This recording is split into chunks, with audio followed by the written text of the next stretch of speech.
دیوبندی مکتب فکر کے معروف روحانی پیشوا، اسلامی اسکالر اور شیخ الحدیث مفتی سید مختار الدین شاہ انتقال کر گئے۔ ان کی عمر تقریباً 74 سے 75 برس تھی۔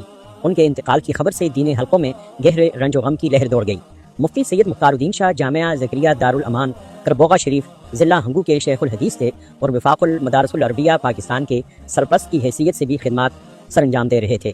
وہ دارالعلوم کراچی کے فاضل تھے اور معروف محدث مولانا محمد زکریا کاندھلوی کے خلیفہ مجاز تھے۔ وہ تحریک ایمان و تقویٰ کے بانی تھے۔ ان کی خانقاہ کربوغا شریف میں سال بھر تعلیم و تربیت اور اصلاح کا سلسلہ جاری رہتا تھا۔ ملک کے مختلف علاقوں سمیت دنیا کے مختلف خطوں سے لوگ اصلاح کی غرض سے چلہ، عشرہ اور سہ روزہ کے لیے کربوغا شریف آتے تھے۔ مفتی سید مختار الدین شاہ کا مقصد مسلمانوں کو غفلت سے بیدار کرنا، امت میں اتحاد و اتفاق پیدا کرنا، ایک بہتر اسلامی معاشرے کی تشکیل اور فکری و عملی غلامی سے نجات دلانا تھا۔